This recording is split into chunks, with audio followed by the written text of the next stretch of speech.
하나님의 말씀은 에베소서 1장 7절에서 14절입니다. 에베소서 1장 7절에서 14절입니다. 제가 봉독해 드리도록 하겠습니다. 7절에서 14절까지 말씀 제가 봉독해 드리도록 하겠습니다. 우리는 그리스도 안에서 그의 은혜의 풍성함을 따라 그의 피로 말미암아 속량 곧 죄사함을 받았느니라.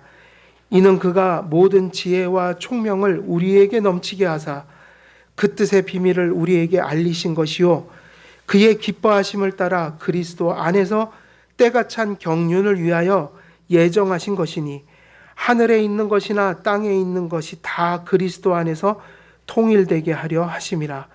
모든 일을 그의 뜻의 결정대로 일하시는 이의 계획을 따라 우리가 예정을 입어 그 안에서 기업이 되었으니 이는 우리가 그리스도 안에서 전부터 바라던 그의 영광의 찬송이 되게 하려 하심이라. 그 안에서 너희도 진리의 말씀 곧 너희의 구원의 복음을 듣고 그 안에서 또한 믿어 약속의 성령으로 인치심을 받았으니 이는 우리 기업의 보증이 되사 그 얻으신 것을 속량하시고 그의 영광을 찬송하게 하려 하심이라. 아멘.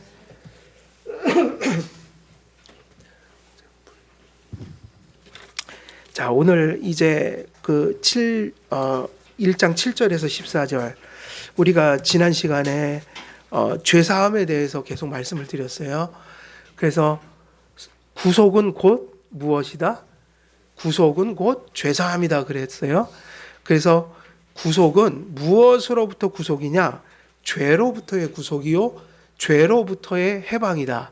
구속을 받는다는 의미는 죄의 문제를 해결한다는 의미예요. 그래서 우리가 지난 시간에 죄라고 할 때 그 죄라는 것이 1차적으로 죄책을 제거하는 것이다. 그래서 칭의에 관련된 것이거든요. 법적인 것이다.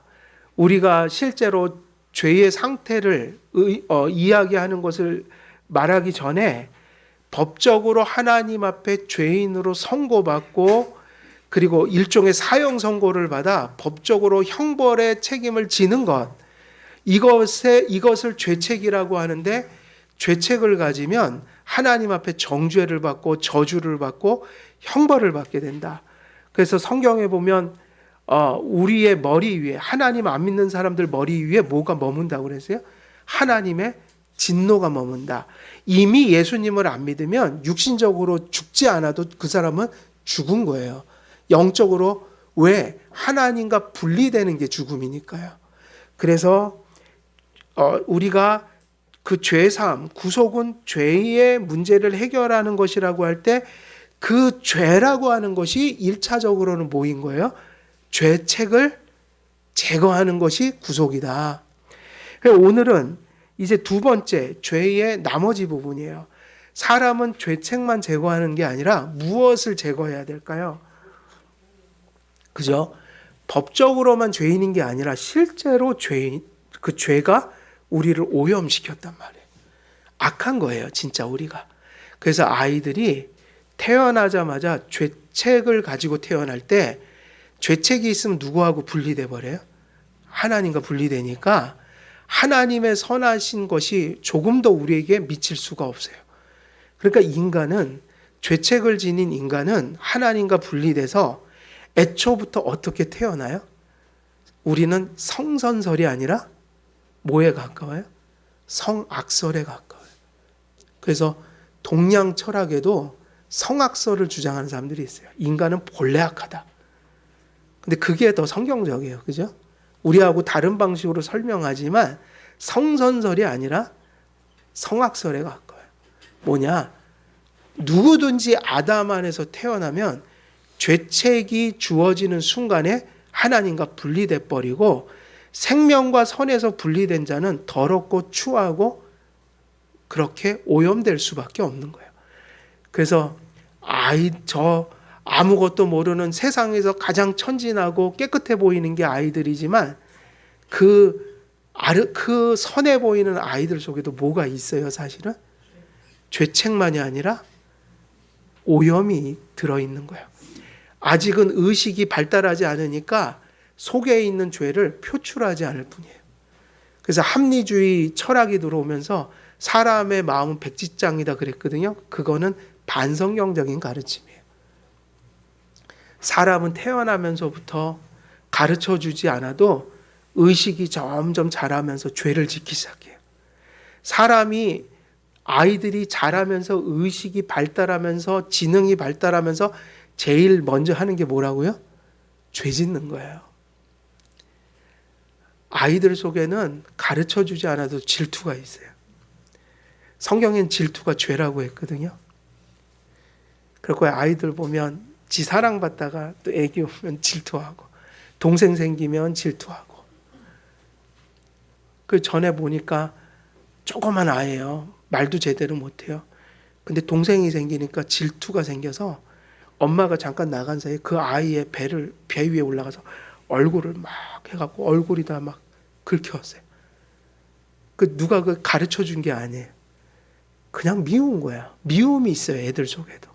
질투가 있어요. 악이라고 선한 거는 아니에요. 그게 아직 의식 세계로 나오지를 못하고 있는 거예요. 그 의식이 발달하면 의도하여 생각하여 꾀를 짜내서 죄를 짓는 게 인간이에요. 우리도 그렇게 살았다고요. 지금도 있을까요? 없을까요? 그런 본성이. 죄는 절대로요, 억지로 짓는 게 아니라 의도적으로 짓는 거예요, 사실은. 어떤 것도 핑계 댈 수가 없어요. 이래서, 환경이 이래서, 저래서가 아니라 사람은 이성과 의지로 죄를 짓기 때문에 책임을 다른데 전가해서는 안 돼요. 언제나 그건 자기 책임인 거예요, 죄 짓는 건. 근데 우리는 그러고 싶죠. 환경이 그래서, 여건이 그래서, 상황이 그래서. 근데 아니에요. 실제로는 똑같은 상황에서도 죄를 짓지 않는 사람이 있어요. 그런 어떤 구체적인 죄를 이야기할 때. 더 어려운데, 더 안 좋은데 상황들이, 어떤 사람은 그 상황에서 죄를 이기는 사람이 있고, 더 그 사람보다 낫지만 훨씬 더 죄를 쉽게 짓는 사람도 있어요. 그러나 우리는 많은 걸 핑계를 대죠. 죄를 지면 뭐 하는 게 가장 현명한 거예요? 빨리. 핑계를 대면 죄는 못 고쳐요. 이래서 저래서, 환경이 이래서, 여건이 이래서, 내가 뭐 타고났기 때문에 성격이, 이런 게 아니라 그냥 회개하세요. 내가 나를 속이는 일이 너무 많아요. 나를 속인다고요. 저도 가만히 돌아보니 참 많이 속이고 살았더라고요. 핑계가 많아요. 이래서 그랬지, 저래서 그랬지, 누구 탓이지, 저 사람 탓이지. 근데 그게 아니라 분명히 죄를 질 때는 나의 선택인 거예요. 그래서 제일 현명한 게, 죄를 고치는 사람들의 특징이 뭔지 아세요? 그냥 빨리 회개하는 거라고요. 인정하는 거라고요. 그래서 원죄는 죄책의 측면도 있지만, 아담 안에서 태어난 사람들은 모두가 다 오염된 모습으로 태어나요. 그래서 세상에선 그런 사람들이 있을 수 있지만, 왜 세상에는 그러잖아요. 법이 없어도 살 사람이 있다. 법 없어도 산다. 근데 그거는 그리스도인들이 할 얘기는 아니에요. 성경은 세상에 아담 안에서 태어난 사람 중에 죄인이 아닌 사람이 없다고 얘기해요. 그러니까 세상에서 누구는 착하고 누구, 이 얘기는 철저히 인간의 수준에서 얘기하는 거예요. 내면을 얘기하는 게 아니라 밖으로 드러난 것만 가지고 얘기를 하는 거예요. 그래서 그렇게 얘기할 수 있어요. 밖으로 드러난 것만 가지고는 물론 누가 더 착하고 본성상 그런 사람들의 차이가 있지만, 하나님을 만난 사람은 절대 그 얘기를 못해요. 내가 다른 사람들보다 훨씬 의인이다. 내가 다른 사람들보다 죄를 덜 졌다. 예수님의 기준은 항상 내면에 있었어요. 내면으로 따지면 간음 안 한 사람이 없어요. 내면으로 따지면 도둑놈 아닌 사람이 없다고요. 내면으로 따지면 살인자 아닌 사람이 없단 말이에요. 그래서 기독교인들은 절대로요, 도덕성을 갖고 자기를 판단하지 않아요. 기준은 언제나 내면이고 하나님의 수준이에요. 그래서 그렇게 착하게 세상 사람들이 모두가 법 없어도 살 사람이란 말을 듣다가도 하나님을 만나는 순간 그들은요, 하나님 앞에 무릎 꿇고 그 세리처럼 가슴을 치면서 회개하기 시작해요. 내가 그런 지옥에 갈 죄인이었구나. 그게 얼마나 큰 복인지 몰라요. 속으면 안 돼요. 내가 나의 의를 붙들고 내가 스스로 의인인 것처럼, 내가 다른 사람들보다 예수님의 은혜가 덜 필요한 것처럼 그렇게 살면 안 되고, 세상에서 가장 악한 사람을 보면서 나를 돌아봐야 돼요. 세상에서 TV에서 악한 사람들 나오면 우리가 손가락질 하잖아요. 그게 아니라 부끄러워져야 돼요. 그래, 저 사람은 저걸 다 밖으로 표출했지만 나도 모르는 악함이, 내 안에 그런 잔인성이, 내 안에 그런 탐욕이, 내 안에 그러한 더러움이 사실은 그 사람과 나의 원죄로 따지면 차이가 없다는 거예요. 자범죄에 있어서는 차이가 분명히 있어요. 그거를 표현하는 것과 표현하지 않는 거는 사회적 책임에 있어서는 엄청난 게 차이가 있죠. 그러나 내면의 원죄로 따지면 차이가 있을까요? 없을까요? 없다고요. 성경은 그래서 이런 죄인 저런 죄인을 얘기하지 않고 그냥 죄인이라고 얘기해요. 우리가. 사도 바울이 뭐라고 그랬냐면 나는 죄인의 뭐다? 괴수다. 사도 바울처럼 율법대로 산 사람이 어디 있어요? 사도 바울처럼 종교적으로 산 사람이 어디 있어요? 근데 사도 바울은 죄인의 괴수라고 했고, 로마서 7장에 보면 오호라 공고한 사람이라고 했어요. 선을 행하고자 하는 자기 속에 율법에 역행된 사망의 법을 따라가는 자기의 마음이 있더라. 그거는 예수님 앞에서만 드러나거든요. 그래서 절대로 자기는 타인이 나를 칭찬하게 하지만 성경에 있는 대로 나는 나를 칭찬하지 말라. 왜냐? 우리가 추악한 죄인이라고요. 모두가. 예수님의 그 십자가의 그 고통이 없이는, 그 죽음과 피가 없이는 구원을 받을 길이 없는 존재들이라고요. 여기서 예수님 없이 자기 의로 구원받으실 분이 한 분이라도 계실까요? 없어요. 하나님 아들이 오셔서 처참하게 죽을 만큼 우리는 죄인이었어요. 그래서 우리가 자기 의를 드러내고 살아서는 안 됩니다. 기독교인은 적어도 원죄관이 그래서 중요한 거예요. 그래서 원죄교리를 가르쳐야 한다. 제가 두려울 때가 있었다고요. 사람들이 언제부턴가 목사님들이 1년, 2년, 3년 교회를 다녀도 제가 부교육자로 있던 교회나 이런 데를 봐도 원죄교리를 설교한 적이 없어요. 3년 동안. 원죄를 설교하지 않아요.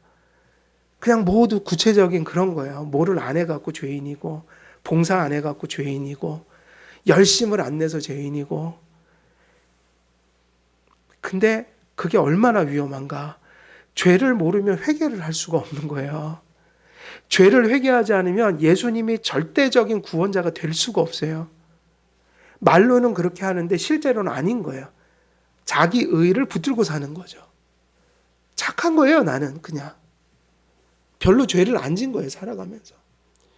근데 그게 아니라 예수님이 없이는 구원을 받을 수가 없는 그 정도로 망가진 존재들이다, 우리가. 그래서 죄책만이 아니라 무엇을 해결해야 되는 거예요? 오염과 부패. 그 영어로 얘기하면 폴루션이라고 그래요. 죄책은 길트고 이 오염과 부패는 폴루션. 우리가 보통 오염을 할 때 폴루션 그러잖아요. 오염되었다. 지구가 오염되었다. 폴루션이란 말을 쓰는데 똑같아요. 부패, 오염, 우리 안에 부패성이 있다. 죄책이 주어지는 순간 곧 하나님께서 죄인으로 정죄하시고 심판을 선고하는 순간 인간은 하나님과 분리돼 버린다. 그래서 하나님이 없는 존재가 되니 물고기가 물 밖으로 나오면 곧장 어떻게 될까요? 죽어요. 부패가 되죠. 여러분, 죽는다는 게 무슨 의미예요? 육신이 죽으면 그건 곧 흙으로 돌아간다. 육신이. 그럼 흙으로 돌아간다는 게 무슨 얘기예요? 분해된다. 분해된다는 게 뭐죠? 썩는다. 폴루션. 물고기가 물 밖으로 튀어나오면 죽어요. 인간이 그렇게 된 거예요. 원래는 물 속에서 살아야 되는데 물 밖으로 튀어나와 버린 거예요. 하나님을 떠난 거예요. 하나님 안에서 살아야 되는데 하나님 밖으로 튀어나온 거예요. 그걸 다른 비유하면 탕자처럼 된 거예요. 아버지 집에서 때가 될 때까지 살아야 하는데 뛰쳐나간 거예요. 그러면 어떻게 되는가? 비참하게 되죠. 하나님 없는 삶을 살고 하나님을 저버리는 삶을 살게 되었다. 하나님과 분리되는 순간 인간은 더럽게 되는 거죠. 마음이 더럽게 된다. 그의 지정의가 다 오염돼 버리는 거예요. 생각도 삐뚤어지게 하고 정서도 혼돈 속에 쌓여서 지극히 하나님 모독적인 정서를 가지고 사는 거예요. 그 예를 들면 하나님이 사랑하는 걸 미워하고 하나님이 미워하는 걸 사랑하고 살아가는 거예요. 그게 우리의 정서란 말이에요. 의지는 어때요? 하나님이 기뻐하시는 건 절대 하려는 의지가 없어요. 그러니까 우리가 성도들이 아직 여죄가 남다 보니 성도들도 하나님이 기뻐하시는 것이 나에게도 기뻐지고 의지하게 될 때 그게 곧 뭐인 거예요? 은혜를 받은 거라고요. 근데 하나님이 기뻐하시는 게 하기 싫어지기 시작해요. 안 돼요. 그럼 그게 뭐죠? 곧? 그게 부패인 거예요. 나의 여죄가 발동하고 있는 거예요. 하나님의 내 지정의가 하나님을 지향하지 않는 것을 가리키는 거예요. 정서가. 그게 정서가 분열돼 버렸다. 우리의 정서가. 깊은 혼돈 속에 쌓여버렸다. 여기로부터 생명과 하나님의 형상이 파괴되고 상실돼 버립니다. 하나님 없는 인생은 부패하고 마는 거죠. 그래서 하나님을 떠나는 순간 거룩한 옷은 벗겨지고 더럽고 추한 누더기를 걸치고 벌거벗은 수치의 삶을 살게 된다. 아담과 하와가 범죄한 직후에 서로 뭐를 깨달아 버렸어요? 뭐를 깨달았죠? 서로 벌거벗었음을 알게 됐다고 그랬잖아요. 근데 이상하잖아요. 아담과 하와가 타락하기 전에도 옷을 입지 않았거든요. 그때는 바라보는 사람도 수치스럽지 않았고 나의 알몸을 보여주는 사람도 수치스럽지 않았어요. 근데 타락하고 나서는 서로를 부끄럽게 여겼단 말이에요. 부끄럽게 여긴다는 게 뭐예요? 수치스럽게 여겼다. 자, 여러분에게도 한번 여쭤볼게요. 여러분은 육신적으로나 영적으로나 여러분을 다 오픈할 수 있어요? 그게 가능한 일이에요? 그래서 어떤 교회에서는 자꾸 카톨릭처럼 사람에게 사람의 죄를 고하라고 그래요. 그건 철저히 잘못되고 교만한 행동인 거예요. 사람은 사람에게 죄를 다 고할 수가 없어요. 감당을 못해요, 그걸. 그리고 그래서도 안 돼요. 이제는 중보자가 누구시니까? 예수님께 고백하는 거예요. 그래도 용서를 받아요. 근데 언제 목사한테 얘기하냐면 용서를 회개했는데도 내 안에 복음에 대한 확신이 없어서 자꾸 괴롭고 힘들 때 신학적인 도움을 받기 위해서 상담하기 위해서 내가 이런 죄를 졌는데 이게 자꾸만 떠오르고 확신이 안 됩니다. 그럼 목사는 성경 말씀 가지고 아니에요. 형제님, 자매님, 진실로 회개하면 용서됩니다를 우리의 신학으로, 교리로, 말씀으로 그분을 도와주는 게 이제 그때 우리가 죄 고백을 들을 수 있는 거예요. 그러니까 우리에게는 죄 고백이 용서받으려고 목사에게 얘기하는 게 아니라 뭐죠? 상담의 차원인 거지. 우리가 용서받기 위해서 목사한테 죄를 고백하면 안 되는 거예요. 그럼 캐톨릭처럼 고해성사가 돼버린단 말이에요. 이제는 중보자가 다이렉트하게 여러분을 용서해 주셔요. 근데 그게 안 될 때가 있잖아요. 왜?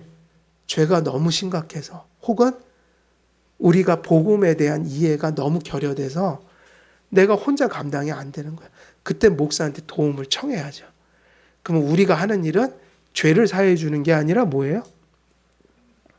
말씀을 다 끄집어내와서 용서받았다는 걸 확신시켜 주기 위해서 말씀을 전해주는 거라고요. 말씀을. 근데 자꾸 전해보면 무슨 모여서 자꾸 죄를 고백하라고. 그거 철저히 잘못된 거예요. 예수님이 죄를 용서하지 우리가 죄를 사할 수가 없어요. 우리에겐 그런 교리가 없어요. 언제부턴가 자꾸 그런 게 들어오기 시작해요, 교회에. 그러면 안 되죠. 그게 건전한 게 아니에요. 우리는요, 다 오픈할 수가 없어요. 오픈하는 순간 다 수치스러워서 다 서로를 못 쳐다봐요. 그렇잖아요. 그 덕을 세우기 위해서 몸에다가 옷을 걸치듯이 우리도 나눌 수 있는 게 있고 나눌 수 없는 게 있는 거예요. 이해되십니까? 그거를 다 나누라고 강요하면 그건 교주예요, 교주. 교주가 되는 거라고요. 그래서 여러분들이 그런 거를 혹여 얘기해야 될 때는 상담한다는 의미로, 목사도 상담해 주는 의미로 하는 거죠. 복음을 전해주기 위해서. 그럼 아담과 하와가 범죄한 후에 서로의 벗었음을 보고 깨달았어요. 그래서 뭐로 몸을 가렸어요? 나뭇잎으로 임기응변하듯이 그냥 가렸어요. 근데 그게 가려졌어요? 안 가려졌어요? 수치를 가릴 수가 없었어요. 그래서 하나님께서 어떻게 하셨냐면 가죽옷으로 그들을 가려주셨다. 입히셨다. 그게 무슨 얘기입니까? 왜 이전에는 수치를 못 느꼈을까요? 그들에게 죄가 없으니 그들을 이런 옷으로 걸친 게 아니라 무엇으로 그 몸을 걸쳤을까요? 영혼과 몸이 다 하나님의 영광으로 둘려져 있었을 거 아니에요? 인간의 영광이 타락 전과 후가 다르단 말이에요. 근데 하나님이 떠나버리니 추악한 거, 수치스러운 것만 남은 거예요. 보는 사람도 수치스럽고 보여주는 사람도 수치스러웠다. 우리가 아무리 옷 입고 많은 것으로, 우리는 때로는 지나치게 또 우리를 가릴 때도 있잖아요. 얼굴에 흉터가 있으면 화장이 짙어지겠어요? 안 짙어지겠어요? 짙어지죠? 똑같아요. 사람이 가끔은 무엇인가 집착하여 자기의 뭔가를 가리기 위해서 자꾸 무엇을 자기 자신의 모습에 더하는 사람들이 있어요. 그게 뭐냐? 예를 들면 삭개오 같은 사람은 그 열등감과 죄책감을 돈으로 가리려고 했던 거예요. 그 괴로움을. 그래서 돈으로 내가 이걸 가진 걸 과시함으로, 또 어떤 사람은 뭐죠? 외모로 끊임없이 성형수술해요. 끊임없이 멈추질 않고 해요. 그게 왜 그런지 아세요? 자기 자신에 대해서 자신이 없는 거예요. 그래서 자꾸 뭐로 고쳐야 돼요. 그거로 자기를 자꾸 이렇게 위장하는 거예요.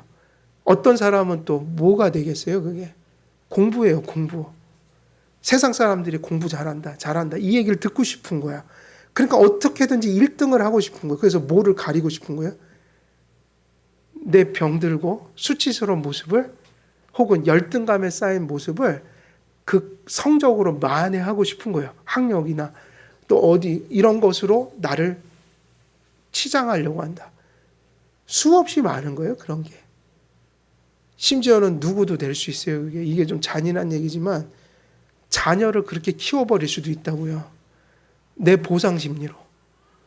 자녀가 잘 돼서 그게 나의 그 어떤 허물과 열등감을 가리는 거야. 그러니까 사실은 자녀를 위해서 키운 게 아니라 누구를 위해서 키운 거예요? 내가 나의 명예를 위해서. 근데 그게 아주 안 좋은 거예요, 나중에는. 그래서 우리는 덕스럽게 가릴 줄도 알아야 되지만 그게 또 지나쳐서 예수님이 가려줄 것을 세상 것으로 가리려고 하는 것도 좋지 않은 거다. 착하게 산다는 걸 강조하는 것도 어쩔 때는 악한 게 될 수 있어요. 누군가 나를 그렇게 착하게 바라봐 주는 인정을 받고 싶은 거예요. 그래서 그걸 통해서 또 나를 가리는 거야. 누가 나를 착하다고 해주니? 그런 세상의 칭찬으로 내 본질을 가리고 또 근데 실제로는 아니란 말이에요. 자기의로 절대로 만족을 얻을 수 없는 게 인간이니 예수님 가슴에 모시고 그분의 영광으로 나를 둘러서 내가 자신감 있게 살아가야 된다고요. 내 의로 자신감이 있는 게 아니라 예수님께 용서받은 예수님의 의로 치장하고 용서받았으니 이제 자유롭게 살 수 있는 기회를 주셨다. 그 세상에 어떤 것이 아니라 내 모습 있는 그대로를 좀 받아들이고 그래서 교만하지도 않고 열등감에 쌓이지도 않는 삶을 살아야 돼요. 기독교인은. 그 열등감 혹은 교만 이걸 벗어나는 길은 예수밖에 없어요. 우리 것으로 되질 않는다.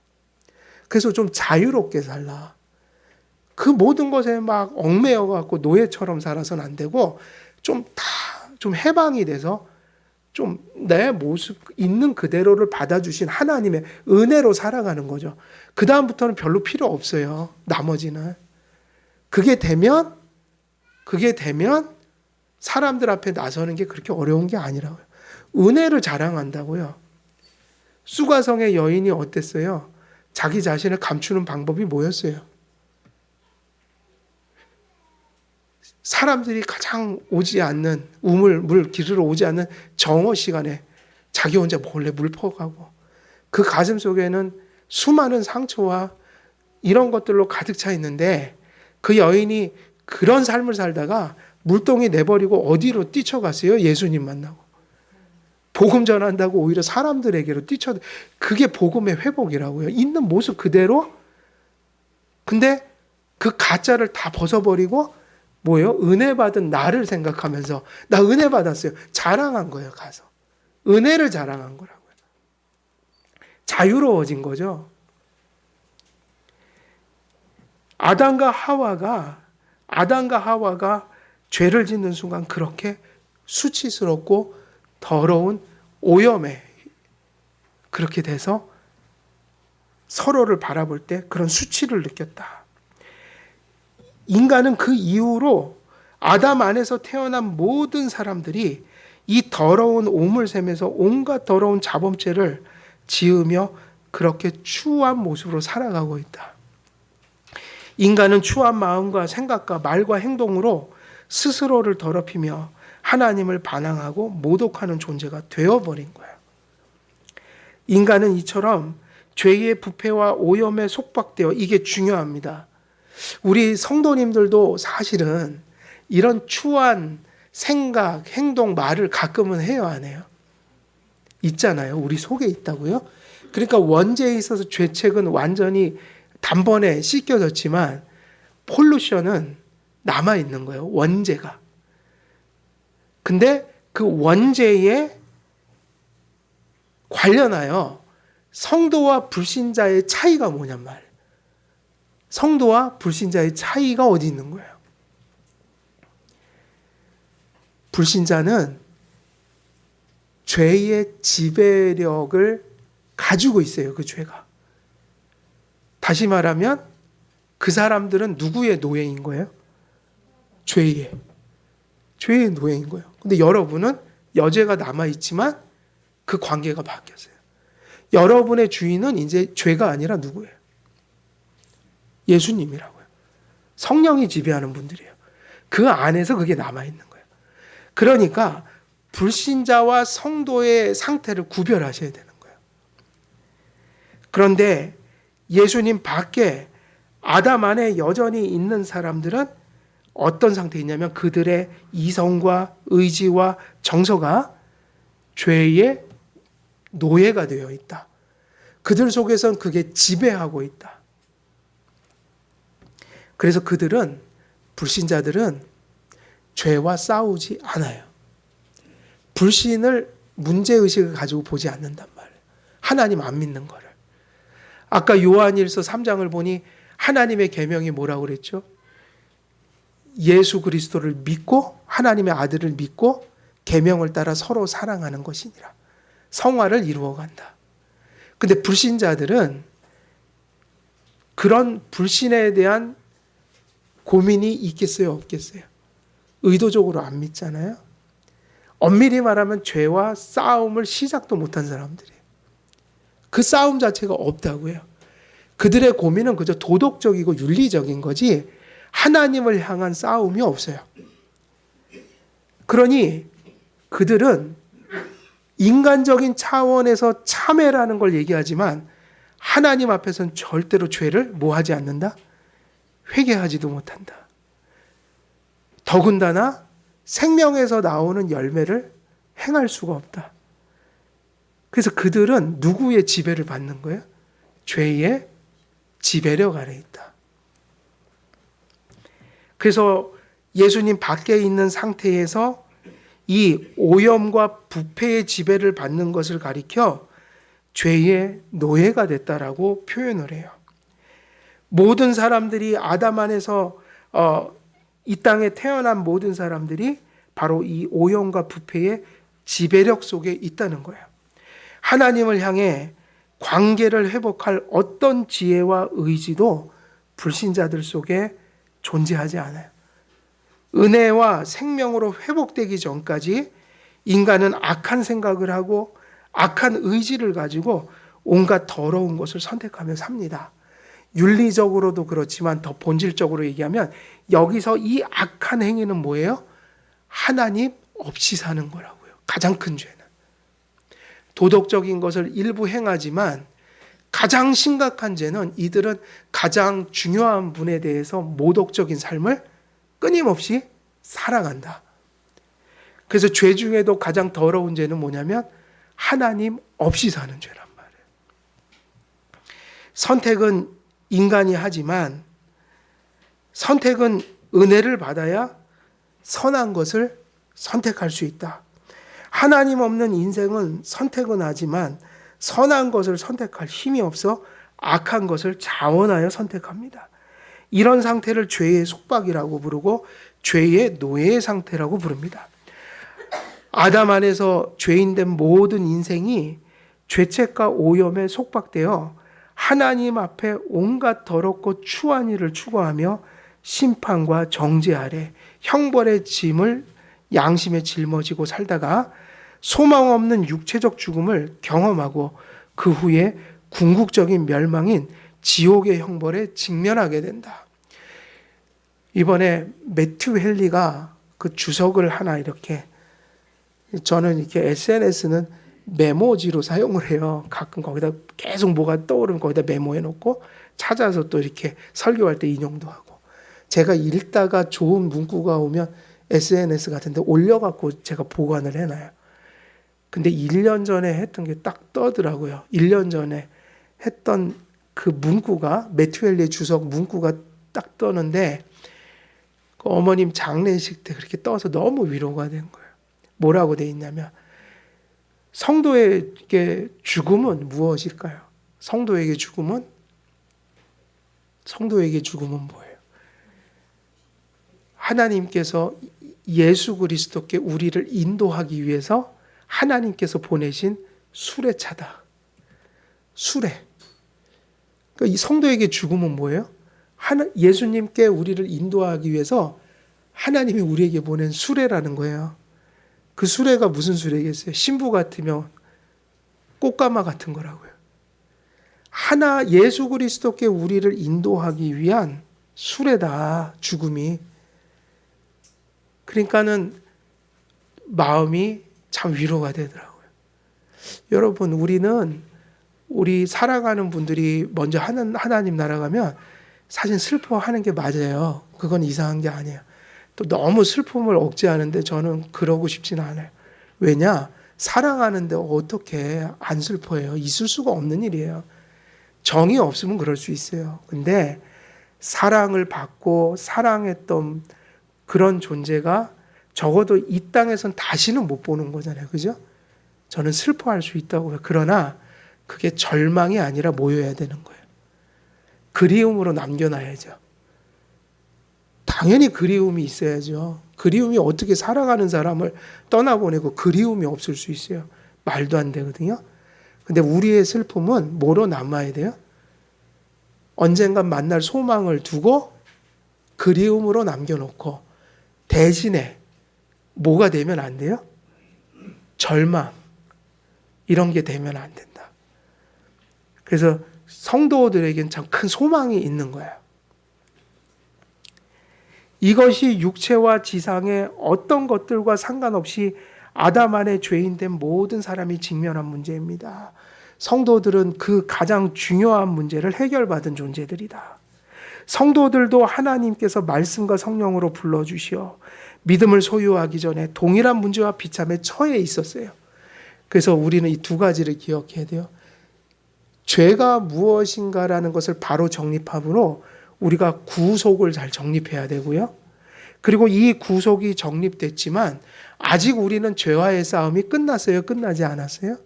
여죄가 남아있으니 이 사실을 계속 상기해야 된다는 거예요. 성화의 차원에서는 하나님이 이루신 구속이 계속 펼쳐지고 있는 거예요. 우리가 죄와 싸울 때, 이 오염을 우리 안에서 죽여갈 때 구속이 또 오늘 내일 새롭게 경험되어 간다. 다시 주님과 함께 죽고 사는 것을 경험한다. 성령의 권능이 내 안에 있는 여죄를 죽이고 예수님 닮은 존재로 만들어가는 그 성화라는 구원의 차원을 우리가 믿음의 선한 싸움을 싸우고 은혜를 받을 때 또 하루하루 새롭게 경험해 간다는 거예요. 그러니까 죄의 문제는 구원을 받았기 때문에 끝이 아니라 우리가 우리의 호흡이 끊어질 때까지 계속해서 묵상하고 붙들고 상기해야 될 문제인 거죠.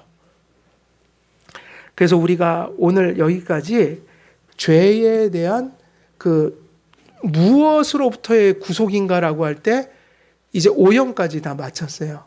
그래서 죄, 사함 그럴 때 그 죄의 문제라고 할 때 두 가지 측면, 구속은 이 두 가지를 제거하는 것이라고 그랬죠. 그러니까 성도에게 있어서 이 죄의 두 가지가 제거됐을 때 여러분은 죄로부터 완전한 해방을 갖게 되는 거예요.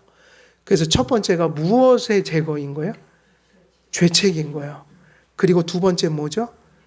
오염인 거예요. 오염은 성화로 우리 호흡이 닿을 때까지 계속 진행적으로 경험하게 되는 문제인 거예요. 그래서 오늘 여기까지 마치고 다음 주에는 이제 무엇을 이야기해야 될까요? 이제 구절을 바꾸어서 그렇다면 어디로부터 구속인가라는 것을 넘어서서 이제 구속의 방법을 이제 말씀을 나누어야겠죠. 그래서 다음 주에는 구속의 방법에 관하여 우리 에베소서 본문을 붙들고 또 계속 설교하도록 하겠습니다. 우리 한길교회 성도님들은 예수님을 분명히 믿고 또 성령의 내주가 여러분과 함께하여 죄책의 제거 그리고 오염의 제거가 여러분 안에 실제하여 하나님의 신령한 복을 누리며 사시는 그런 한길교회 성도님들 다 되시기를 우리 주 예수 그리스도의 이름으로 축원드립니다. 기도하겠습니다. 살아계신 하나님 아버지, 우리 주 그리스도께서 우리를 불러주시지 아니하시고 또 십자가에 못 박혀 구속을 성취하시며 성령으로 우리에게 또 내주케 하지 아니하셨으면 또 이 신령한 복들로부터 우리가 상관없는 자로 방황하며 살았을 텐데 우리를 불러 구원하여 주시고 그 복된 신령한 복에 참여하게 하셨사오니 우리 안에 그 죄책의 제거와 또 오염의 제거가 분명하여 하나님과의 바른 관계 속에 온갖 하나님께서 주신 하늘의 신령한 복들로 날마다 누리며 살아가는 우리들 될 수 있도록 하나님 함께해 주옵소서. 그 복된 은혜를 받고 무지한 모습으로 살지 않게 하시고 그 받은 복을 헤아리며 날마다 감사하며 또 그 복을 의식하며 이 험한 세상을 잘 이겨나가는 우리 모두가 될 수 있도록 또한 하나님 함께해 주옵소서. 예수 그리스도의 이름으로 기도드리옵나이다. 아멘. 우리